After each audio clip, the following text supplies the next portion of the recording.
Hi, everybody. Welcome back to another season of Fans from the Stands. This is season 2, Ivan. Season 2, episode 1. We're basically Ozarks.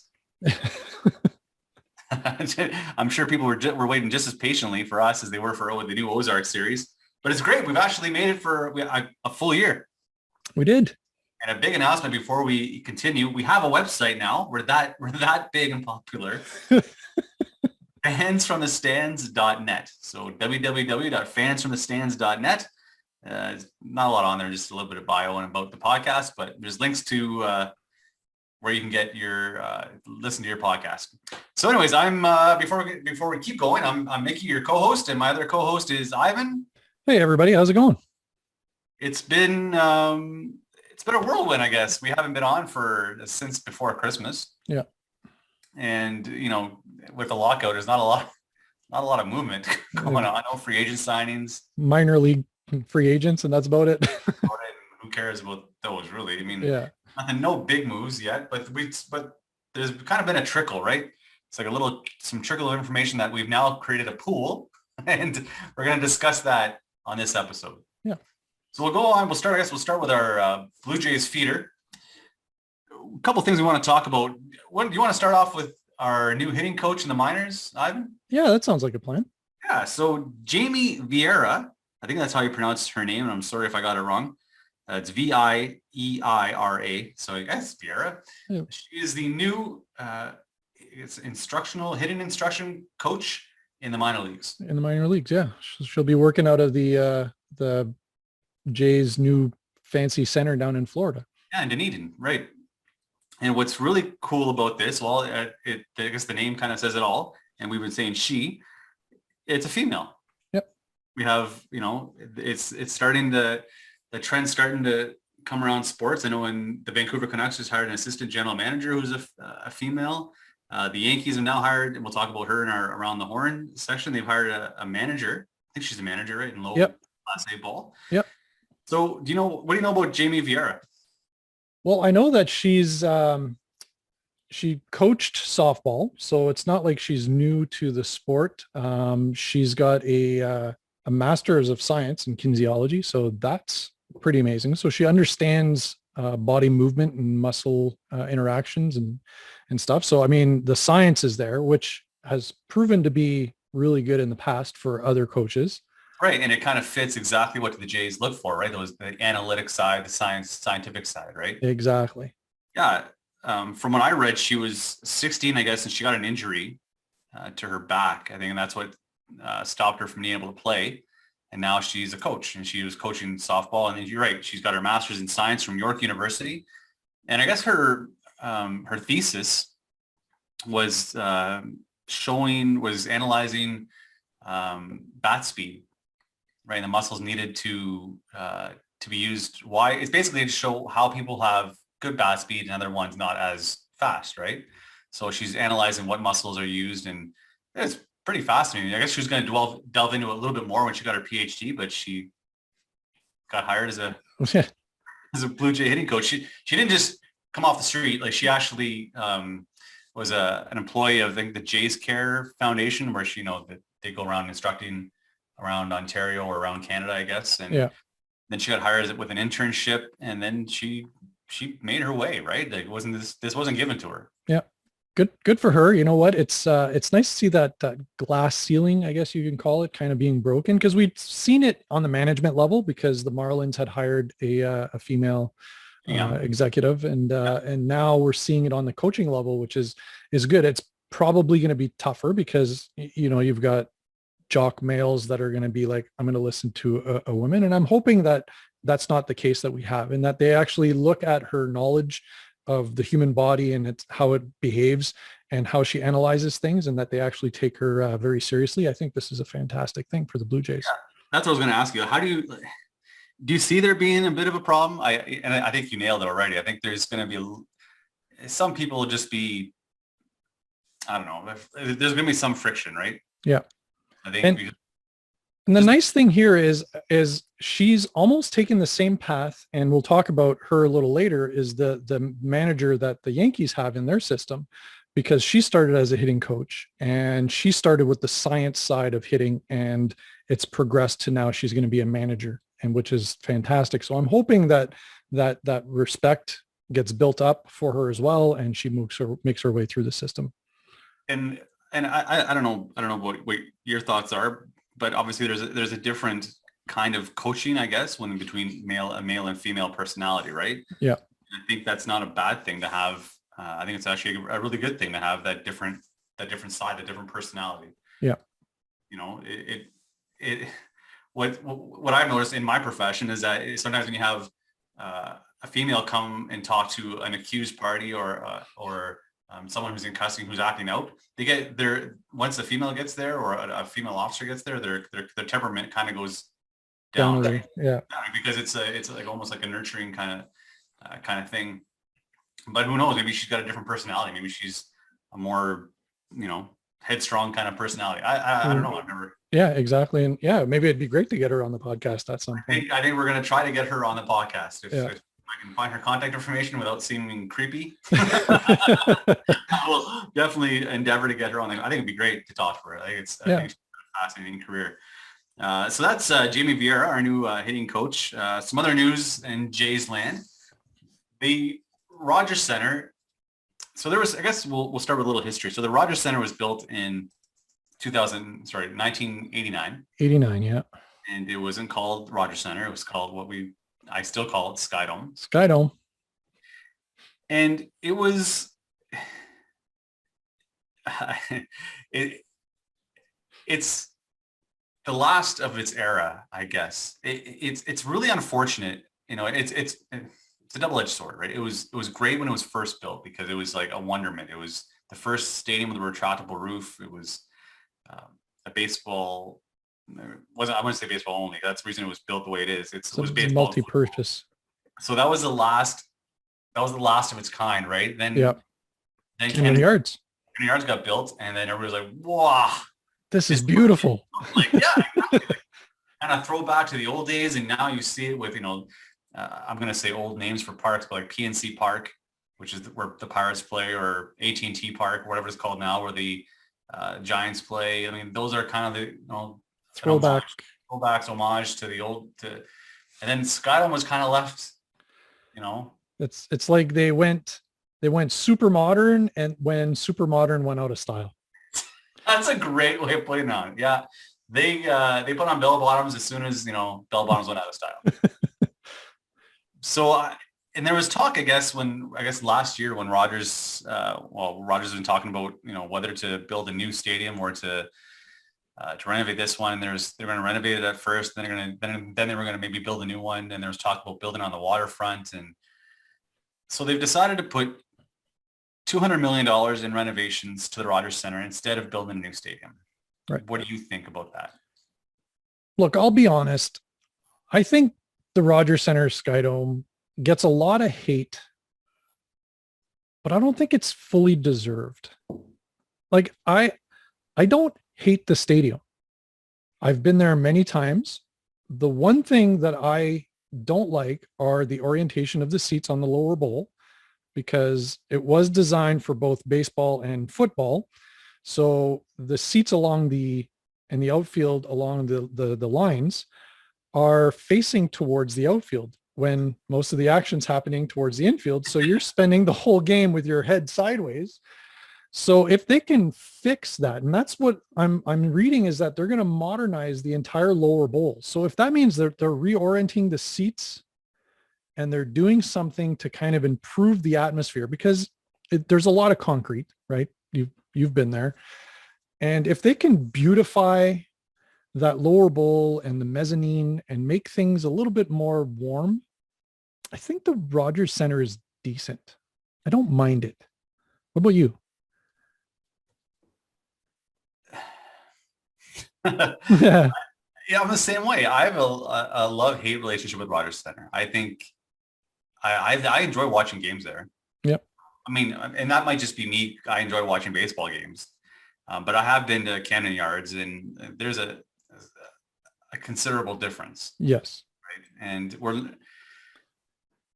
what I have loved for Toronto to get a brand new stadium 100%. Yes. I mean, to the same degree as, where they have, where Pittsburgh plays, where you always see the water, where, same with Cincinnati, you see the water, San Francisco in the Bay.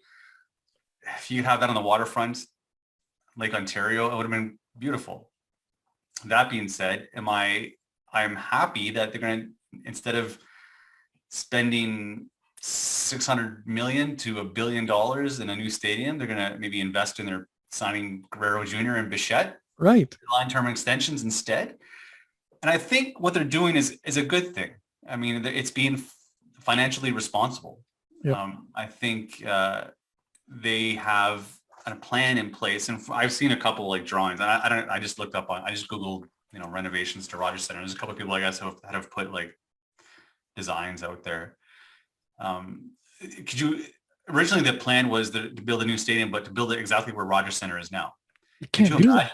Could you imagine the massive undertaking that would have to destroy a stadium, pull it out, and then build a brand new one?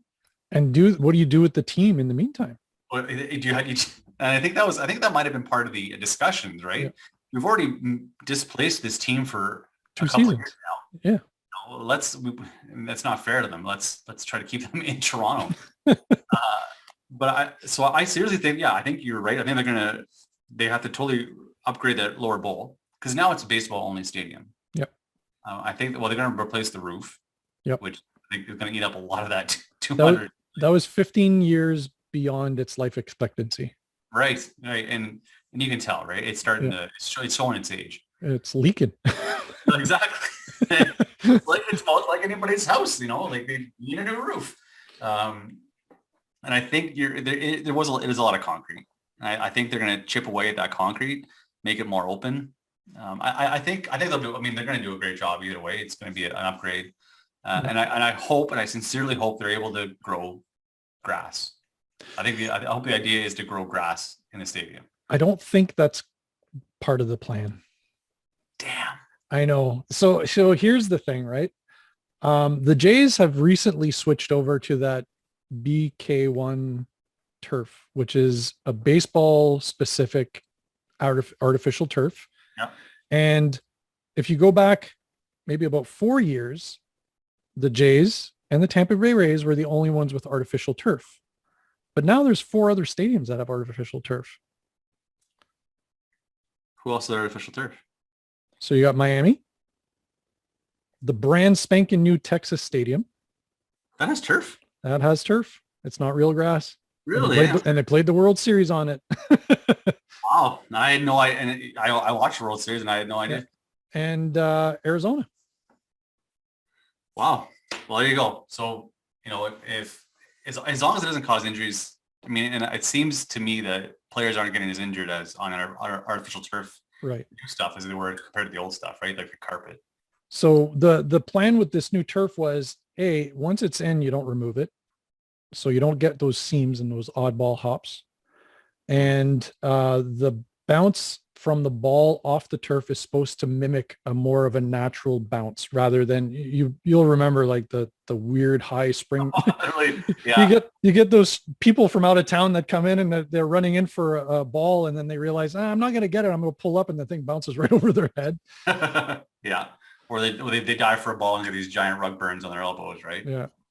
Yeah. I mean, to me, I think it's the right move for what it's worth. For my opinion, I think the Jays being fiscally responsible and hopefully saving that money to again invest in, because Bo Bichette,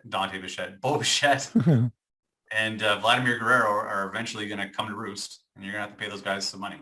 I'm expecting the Jays to make an extension offer to them this year. Mm-hmm. I wouldn't doubt that. I think, I wouldn't doubt if they're kind of thinking about it right now. Obviously, they can't talk to the agents, but because we've seen like Wander Franco, yeah, Tatis Jr., like they've all signed their extensions. And it's not a fiscally smart move, but it's a big risk.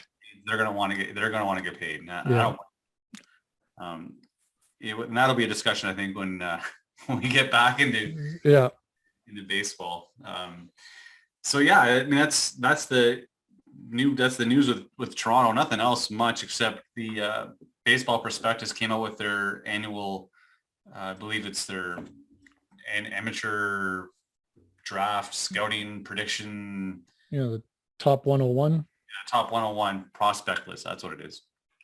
It came out on January 20th, and the Jays actually have 4 guys on it, being Gabriel Moreno. Yes, sir. Jordan, who's going to be a stud. Jordan Groshans. Yes. Orelvis Martinez, and Nate Pearson. Yeah.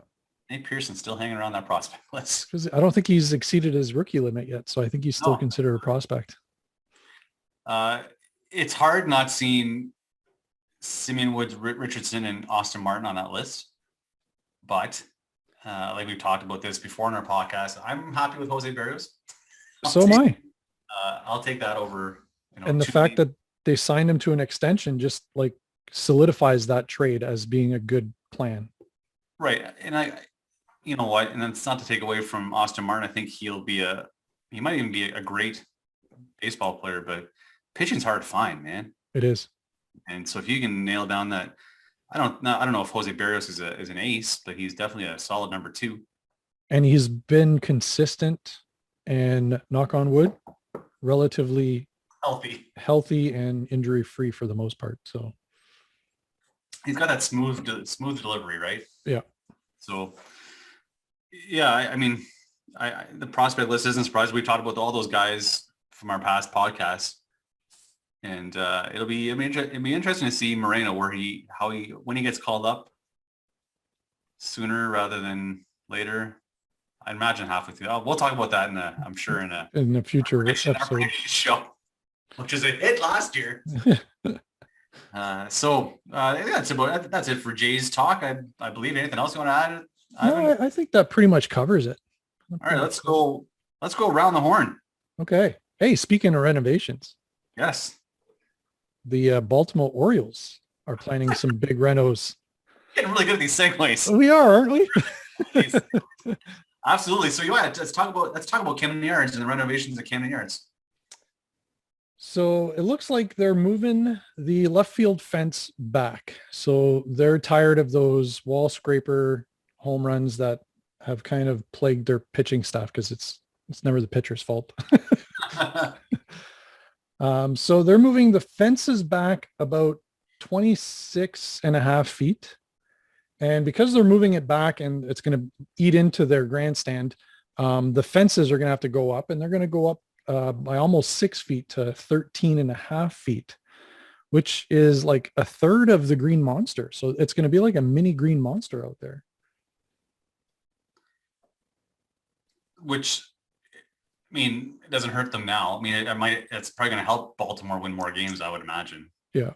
It can't hurt them. They haven't won many games now. They don't have a lot of power bats, right? Except for Mancini and I'm trying to think of Baltimore Oriole players that Cedric Mullins. There's one. And I wanted to say Chris Davis, but he's finally out. He's finally gone, yeah. So Mount Castle. That's there you go. There's one. The team's awful. Yeah. And they've been awful for a while. Yeah, it's an interesting. It's kind of what, in the opposite sense, what Detroit did in Comerica Park, right? Yeah. They realized how much of a pitcher-friendly park it was, and they moved the stands, they moved the fences in home runs, and it's still a massive park. It is. So we'll see. It's going to have like a weird kind of corner, right? Because they still have the bullpen, so it's going to like be, the bullpens are kind of like in left center, and so you're going to have like this jet out in left center. Mm-hmm. So the power alley is going to be right at the corner of the that new distance, that new wall that they're going to put in, and the corner of the bullpen, which is going to be a pretty deep hole back there. Yeah, I'll be interested to see how the design works out. They must be working on some kind of non-funky layout. And the walls are how high do we say they were? About 13 feet. So that's, if you compare that to the Green Monster, which is 37 feet, still pretty high wall. Yeah. So it looks like left center, between left center and left field, where that corner I was talking about right by the bullpen, it's going to be 384 feet. Wow. Yep. That's a pretty big distance. Yeah, that's a lot of ground to cover. They're going to need their outfielders to be, well, their left fielder is going to have to be a pretty decent defensive player now. I think Cedric Mullins, I guess, is their like center fielder. So, he's a fast center fielder. Yeah. Hey, wow. Oh, it'll be interesting. So let's another hot topic, and I guess we could talk about, if we're talking about renovations and moving, I guess that's a really bad segue, but the plan for the Rays and the Expos to share games has been kiboshed by Major League Baseball. And they didn't give a reason why, which was really frustrating. Yeah. So what do you think the reason was? I'm thinking that they're just trying to get the Rays to use that as leverage to just get their new stadium. Right. You don't think it was an actual serious consideration? I don't think so. I would have loved it. Yeah, I have a feeling. I honestly think the Rays' days are numbered. I think so too. And I don't know whether it'll be in. It's really. I feel bad for a city like Montreal, right, that wants the team back. Yeah. They need a stadium, but you're not going to build a stadium until you're guaranteed a team, right? Exactly. It's just not feasible. I think that's a huge investment. I don't understand what it is with Florida, where they only attract fans during spring training.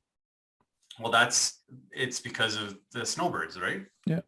It's you have the snowbirds like my parents who go, whether start in November-ish till March, so they fill up spring training, but then you're just relying on the people that live there, because Miami's got a pretty big population, and it's in the Latino population too, right? I thought they would do well. They struggle for attendance. Tampa Bay struggles with attendance. I mean, I don't know. I don't know what the answer is, but I don't know either. It's really it's disheartening because, well, I think they said that both the Miami Marlins and the Tampa Bay Rays attracted less fans per game than the Atlanta Braves combined. That's ridiculous. Right? And to have such a good team. Yeah, exactly. They've been a solid team for what, 5-6 years now? Oh yeah, easy, right? And then they're always either in first or challenging for first. I mean, it's just, imagine if they had if they had that attendance, if they had those fans and that money coming in, could you imagine how good they'd be? Yeah, because then they could sign those free agents to fill in the holes where they have them. I mean, I've seen them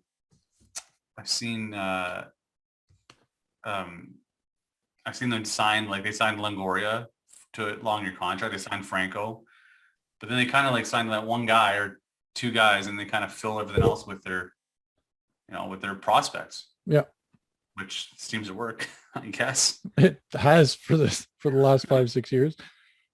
Yeah, so that's the news with the Rays and Expos.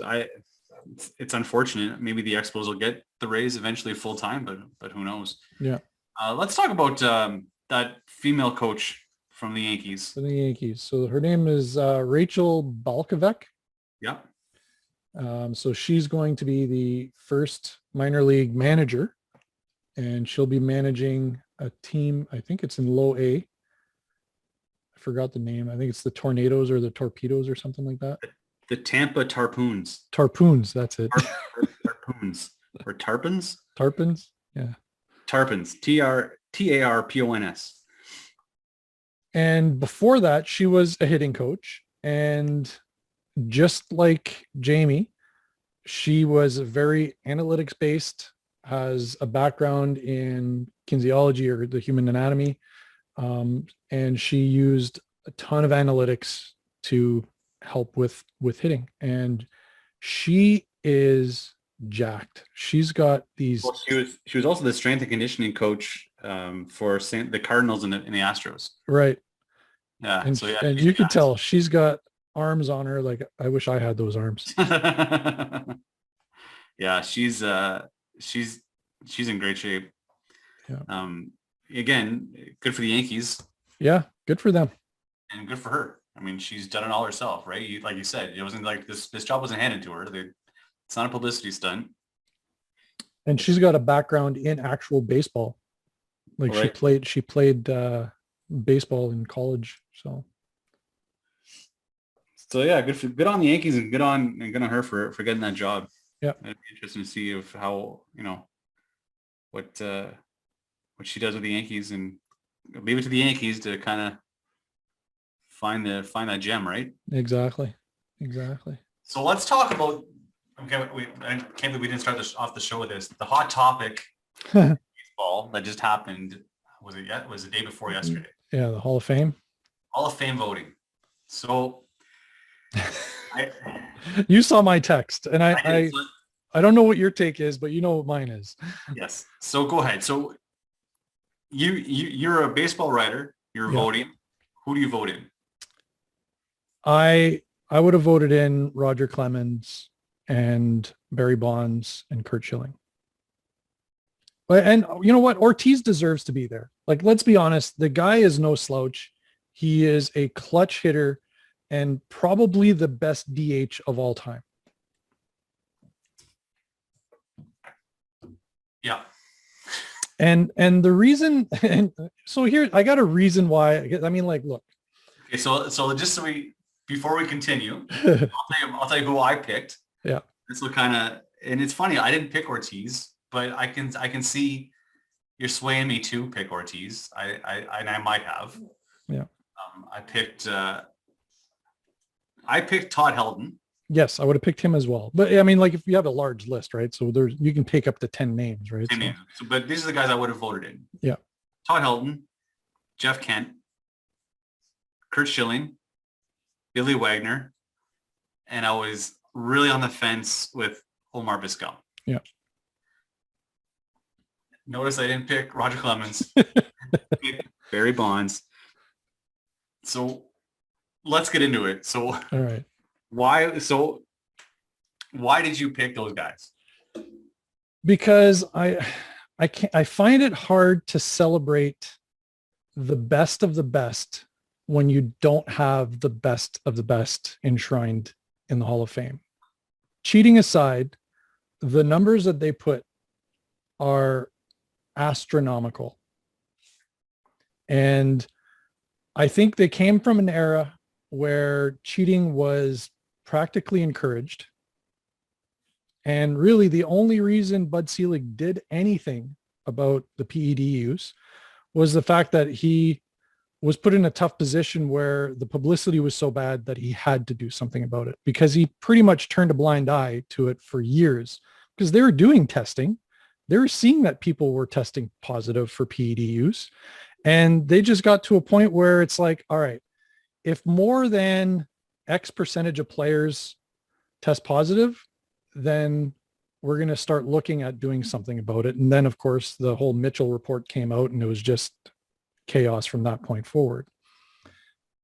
I find it hypocritical that the writers decided to vote in David Ortiz on the first ballot, right? It was his first ballot, when he himself tested positive in 2003. Yeah, but that was nutritional supplements, Ivan. They could say that about all kinds of stuff. So that's where I'm coming from, right? Like, I'm like, okay, fine. You wanted to punish these guys. You made them sweat for 10 years, right? But I honestly think that there were so many people juicing back then that it just muddies the waters of that whole era. I see your point. I've heard it on baseball talk shows, MLB Network, and to be honest, I'm a little, I go back and forth. I'm Yeah. kind of wishy-washy that way. I have a hard, here's my issue with Major League Baseball. There's an ineligible list. And if you look at the criteria for the Hall of Fame, if you go on the Baseball Hall of Fame website, there's the criteria is laid out.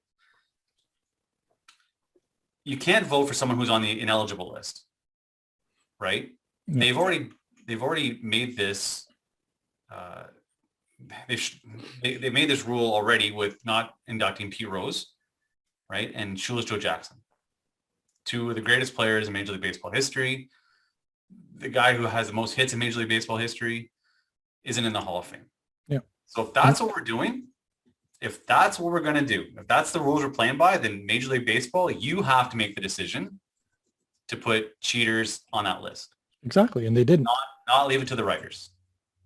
I think it's asinine that the writers have to be the moral compass for Major League Baseball. And I agree with you you have like the best hitter probably of all time. Yeah. At least of my generation, Barry Bonds, one of the best pitchers of all time, Roger Clemens, not in the Hall of Fame because they were mentioned in a report. Never actually tested positive. That's exactly it. And then you're right, David Ortiz, who did test positive, not officially because it was unnamed, but it wasn't supposed to be released. He got caught. He says it's a nutritional supplement. Everybody seems to think because he's a nice guy. Yeah. All right. He's obviously telling the truth. Mike Piazza, is he in the Hall of Fame? Didn't he get voted in last year? Yeah. Or not last year, the year before. Yeah. He was in the Mitchell report. Yeah. He never tested. I just don't see, if we're going to do this, like if we're going to not allow that era in, then don't let anybody in. Because by your rules, we should be able to then, Sammy Sosa should be in the Hall of Fame. Yep. Mark McGwire should be in the Hall of Fame. Yep. And they weren't even close. A-Rod should be in the Hall of Fame. Yep. I mean, I don't know. I think baseball's got to step in and do something. It'll probably go to the Veterans Committee. I don't know how many years that is after they vote. I think like 20 or something. I don't even know. Yeah. They'll eventually. And I know there's a lot of like people that say like PEDs really enhance or don't really enhance. And there's always that argument, right? But I mean, I've gone up against a fast pitching machine. And I know that there's more to my hand-eye coordination than just strength. Right. Right. Oh, for sure. What I think, I mean, you're right. It takes a lot of skill to hit a baseball. I mean, and to hit it well, right? Yeah. On a consistent basis. Barry Bonds showed the first half of his career how good he was. Exactly. Until he saw the attention that was being drawn to Mark McGwire and Sammy Sosa, who are obviously on steroids and hitting the balls, huge distances, where his 300 batting average and 40 home run or 30 home runs and 40 steals wasn't as popular, right? Exactly. He got huge. He did. He was massive, and he hit a ball, and that it obviously helps you hit a ball a lot farther. It allows you to hit home runs. If you couldn't hit home runs before you take steroids, you might hit one afterwards just by pure luck. Yeah. Right? He was already a good hitter. Like, had he not taken steroids, he'd be in the Hall of Fame. He would be in the Hall of Fame. 100%. What I think the steroids helped was lengthen their careers, because the steroids are often used for faster recovery from injury and little ailments that you may have, right? So he was able to stay on the field a lot longer. Same with Roger Clemens, recovering between games for a starting pitcher, especially once you're getting up there in age. Like, how old was he when he played for the Jays and he won those two consecutive Cy Young awards, right? He was in his early 30s. Yeah. So he was already on the decline, but he ramped it up for some reason. He should have been on the decline. I mean, he was actually in Boston, and that's why they let him go. Yeah. It lengthens your career. You get more muscle mass, so you won't break down. Your muscles won't break down as much. Right. And you're gonna hit the ball and throw the ball harder, hit the ball farther. Yeah. I mean, I think Barry Bonds is a prime example of how good you can be with performance enhancing drugs. Yeah. It's not fooling anybody if he gets in the Hall of Fame, right? If I see Barry Bonds, like, he doesn't, when I see his record as the most home runs, I know he cheated. I know he was alleged to have cheated. Yeah. Never actually tested positive. If we want to play that game. But his hat size grew like 10 sizes. Oh, yeah. So. He was massive. Come on, like, it's not, you're not fooling anybody, especially at his age, right? He was thinking in his mid 30s by the time he gained 40 pounds of muscle. That's just not genetically possible. But I kind of feel for the writers. I mean, Major League Baseball has kind of just said, we're going to pretend this never happened. You guys decide. And we've seen this time and time again. Like, look what they did with the Astros. They like turned a blind eye to their cheating until somebody finally came out and said they're cheating and this is what they're doing. And then you've got John Boy looking back at video and he's like, yeah, they are cheating. They're cheating. Right. It's like, again, until it gets thrown in baseball's face, they don't do anything about it. Yeah. This is kind of what I think people are getting. Well, if you look at all the comments on social media, people were upset. I mean, you can't, what kind of Hall of Fame do you have when your most guy that hits the most home runs in Major League history isn't in there? Yeah. Yeah. And then not only that, now you're having, so we're saying Curt Schilling. So Curt Schilling, now again, we're playing the writers are having to play this moral compass, right? Exactly. Oh, Curt Schilling is not the most popular, doesn't have the most popular political opinions. He does not. And but should that negate him from being in the Hall of Fame? Right. I mean, I think if you go back to when he was pitching on that bloody sock with a ruptured tendon, people are saying he's one of the best to ever play the game. And now 10 years later, we're like, what was he? But he's a jerk. So he's a jerk. He's a POS and he's got. It didn't help his case that he actually wrote to the Baseball Hall of Fame saying take his name off the ballot. Yeah, and they didn't listen. No, they had the option of saying, you know what, let's just put him on the ineligible list. No, so they let it go. Yeah. And I don't. And then even Omar Vizquel, and now he'd be a fringe Hall of Famer to begin with. He would be. Ozzie Smith got in because of his glove. Yeah. No doubt. And we're starting to see now where metrics are starting to play a little bit a higher role in getting people elected to the Baseball Hall of Fame. Before, you had to have 3,000 hits and 500 home or 3,000 hits or 500 home runs. That was it. Like you didn't get one of those two metrics, you weren't in. Yeah. Which made it a very exclusive club. Ozzie Smith kind of broke that because he wasn't defensive wizard. Amazing defensive player. Omar Vizquel is kind of in that same vein, right? But now he's been alleged to have sexually assaulted a bat boy, autistic bat boy, nonetheless. Freedom baseball. and his domestic violence accusations from his ex-wife. So now we're not going to put him in the Hall of Fame. Yeah. They don't. And I don't know. I don't know what the answer is. I mean, if you go back and you look at all the players that have been voted in there, I'm sure you can find something in their history that, like Robbie Alomar. Yeah, Robbie Alomar. Or even if you go back as far as somebody who's beloved like Ted Williams or Ty Cobb. Ty Cobb, Babe Ruth. Yeah, I'm sure that they were likely racist because back then it was the norm. I'm sure that they were just terrible people. I heard Ty Cobb was just a horrible human being. That's kind of been, yeah. So I read a book on Ty Cobb. We'll get into that one other day. That's kind of been proven wrong. That was actually a smear campaign from a writer. Oh, really? Oh, yeah, there you go. It's a really good book about Ty Cobb. If you read it, he wasn't racist at all.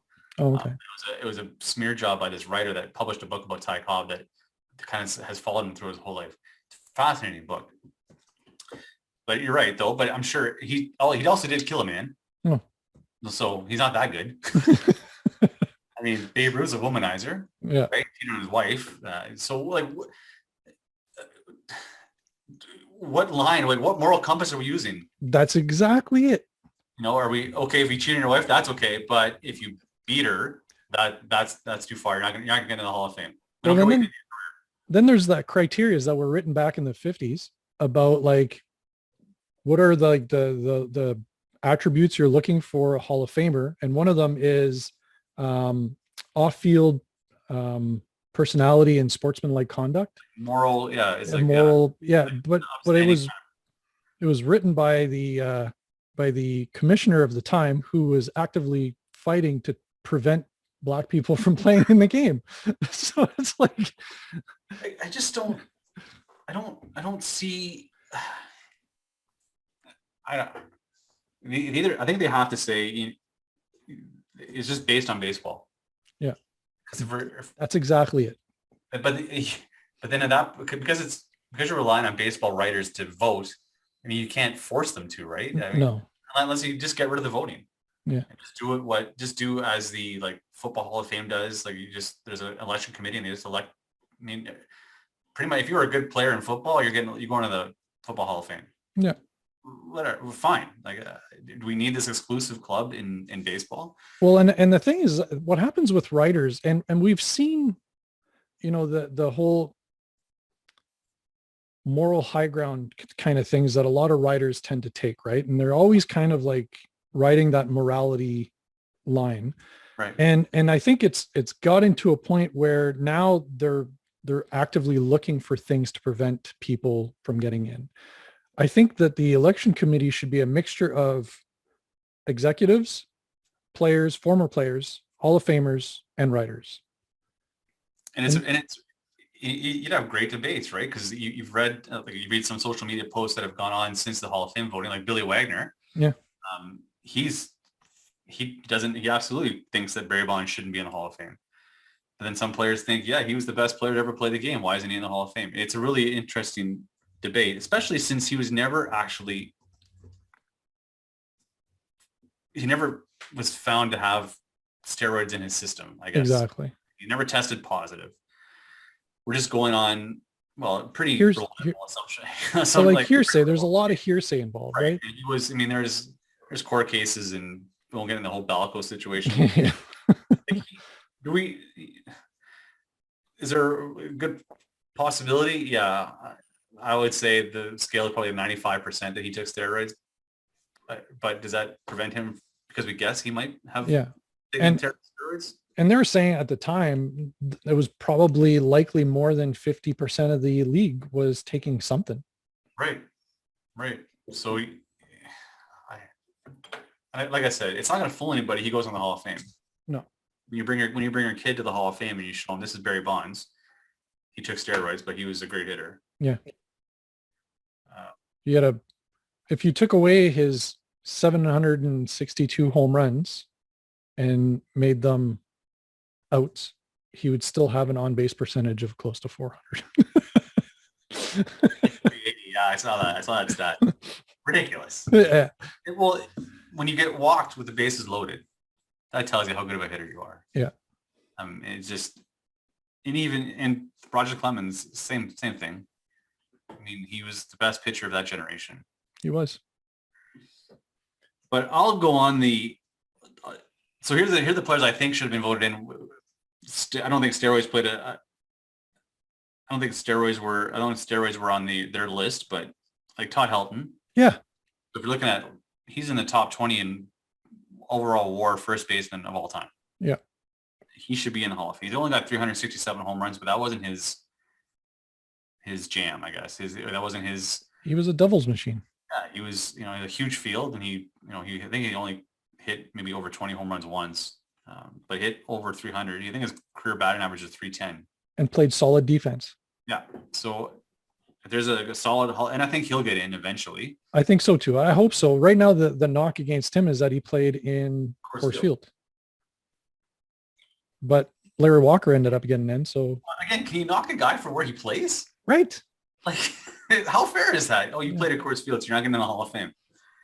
Then there's what about everybody who played at Yankee Stadium with the short porch? Like, oh, exactly, right. Let's talk about that. Then there's Jeff Kent, probably the best second baseman he doesn't get talked about a lot, but if you look at WAR, out of all-time second baseman, I think he's number 20 all time. Yeah. To ever play second base in the Hall of Fame. And there's only Chase Utley is number 9 actually. Bobby Grich, Dustin Pedroia, I don't know if Pedroia will get in. Robinson Cano is actually right ahead of Jeff Kent. But he probably won't get in because he's tested positive and. Well, exactly, right? So I don't know. What are your thoughts of Jeff Kent? Do you think Jeff Kent should be in the Hall of Fame? Yeah. And can we talk what team drafted him? The Toronto Blue Jays. And who do we trade him for? David Cohn was. There you go. Yeah. Exactly. Yeah. And that 93 World Series. Yeah. 92. 93. Yeah. Yeah. So, and then you look at Billy Wagner, 16 seasons, dominant closer. I think he's if you look at WAR, I think he's number 7 on the top for all closers in Major League Baseball history. Yeah. I mean, those guys should get in. What do you think about Omar Vizquel? Should he get in? He's very fringe. Because his offense wasn't that good. He was decent, but he wasn't that good. And his defense wasn't sparkling like it was for Ozzie Smith, right? So he's very kind of on the cusp there. Yeah, I'll disagree with you. I think, well, I don't think you're right. I don't think he's as good as Ozzie Smith, but I definitely think he was probably the best defensive shortstop of the 90s. Of the 90s, yes. And so it's funny how we look at it, right? So we're going to vote in Edgar Martinez and David Ortiz. Yes. David Ortiz only played, I think, 88% of his games were at DH. DH, yeah. So we're gonna vote him in, but Omar Vizquel, who's really good at defense, basically a DH, DH defender, I guess. We're not gonna vote him in because he couldn't hit. Yeah. You see what the dichotomy there is. It's kind of anyway. It's fun. It's fun for a conversation. It is a fun conversation because you have arguments on both sides, right? So. So how about Scott Rowland? That's a good Blue Jay one right there. It's way to tie that in. Yeah. You know what? It's funny. I never thought of Scott Rowland as a Hall of Famer. Neither did I until I read an article that kind of made the case for him, because they were saying that not only did he have better than average hitting, he was a very, very solid defender. How many gold gloves does he have? Like 7, 8? Something like that, yeah. Like 8 gold gloves at third. And then, of course, you've got a solid bat. And then with the Jays, I mean, he hit 320 that one year. Like, wow, that was just phenomenal. And they said that he's got a total WAR of 74 or something like that, like, which really puts him right up there for third basemen. So I'm checking out the all-time third base WAR rankings right now. So Adrian Beltre is actually number 5. He should be what? It's a couple of years he'll be on the ballot. He'll get in first. Yeah, definitely. I'm looking. Still not there. Nolan Arenado's number 24. I don't see Scott Rowland. Maybe I just missed him. Yeah, I was surprised. He's getting a lot of attention though for well, there's Chipper Jones, number 7. I don't see Scott Rowland. Oh, there he is right there, number 13. 13. So out of all the third basemen to ever play Major League Baseball, he's 13. That's incredible. His WAR is actually 70.1. 70.1. Okay. So I knew it was in the 70s, but yeah. Which is, if you go, I don't know why this isn't separated by WAR. If you go by WAR, he is actually number 1, 2, 3, 4, 5, 6. He's 10th. 10th. Ever to play the game. That's incredible. It is. Look at the third basemen you've had come through the game. And I mean, Cabrera is probably going to be on. Well, he wasn't even a third baseman for that long either. So like, who knows what? And then A-Rod, which was shortstop, third base. But if you look at, so this is what's good about I think this generation we're in now, right? Where metrics are starting to creep into the voting. The old school writers are kind of starting to dwindle. Guys who've now grown up with, stats called WAR are kind of taking over. So if you look at his offensive numbers, he had a lifetime batting average of 281. This is Scott Rowland. 316 home runs and 2,077 hits. To give those numbers even 10 years ago, he's not getting in the Hall of Fame. No. Not a chance. Like, he's 1,000 hits short and he's 200 home runs shy. But we're using WAR and we're using now, defensive metrics, which he was probably one of the best third basemen I'd probably say in the mid 2000s. Yeah. And then the same Jeff Kent. I mean, again, his stats are pretty similar. You know, home runs are 377 home runs for Jeff Kent and 2,461 hits. Yeah. But like, he's so underrated. Yeah. Like the guy was like lifetime batting average of 290. That's incredible. It is. When a guy, this is before second baseman hit for power. Like I think his biggest home runs was in 2002. He hit 37 for San Francisco. And he played with Barry Bonds. They hated each other. Probably helped that he hit in front of him, right? Yeah. Out of 313, 37 home runs, 108 RBIs. I mean, I don't know. To me, and they came to blows in the dugout. Yeah, which I don't think I'd want to fight Barry Bonds. But I like Jeff Kent. I think Jeff Kent. I think he might be a Hall of Famer. Yeah, and yeah, Hall of Famer for sure. And I think Scott Rowland. One article that I read was that he played hard on the base paths every day, and that was his thing. Is that he was one of the guys that went out there and played hard all the time. Well, that was one of JP Ricciardi's things, right? That's what he liked. Russ Johnson. He liked Scott Rowland. They're called dirtbags. Yeah, and that's with the hard-nosed kind of baseball players. Yeah, I'd have no problem with Scott Rowland getting in as long as we're being consistent now. That's what we're going to do. I mean, if we're going to get rid of this whole 500 home runs and 3,000 hits thing, perfect. Let's go a different way. And if Major League Baseball should take a stand and grow a pair and just put some people on the ineligible list so the baseball writers don't have to make that decision. Yeah. That's maybe you put that in the collective agreement, right? You say you test positive for steroids, you won't be eligible for the Hall of Fame. Yeah. That might change people's. It might, if that's what you're playing for. Some are just playing for money and they could care less. Right. But some people hold that position in the Hall of Fame really like close to their heart. Like I read an article saying Roger Clemens was saying that he doesn't care. He wasn't playing for the Hall of Fame. I have a hard time believing that. I mean, that's got to sting, right? You're the best pitcher of your generation, and then you don't get voted in because there's a report that you took steroids. Not even a conviction, just was mentioned that you did. Exactly. So, in any event, I don't know that we're going to talk about any blue chippers if there's nothing really happening. Well, yeah, we already talked about the prospect list that we saw, but one thing that I want to talk about, maybe like not really blue chippers, but looks like the minor leagues, AAA is going to get some blue chip umpiring. That's right. Literally. Another good segue. Yeah, a good chip, as in computer chip. Excellent. That's right. I'm glad you brought that up. I totally forgot. You're right. AAA is now they're going to have robo umpires. It's getting close to the major leagues, man. That is, we're one level away now, right? And yeah. I mean, I didn't see any of the game. Remember we talked last year before, and they were incorporating some of these new rules and like what was it low A ball? Yeah. And I know some of those measures they've gotten rid of.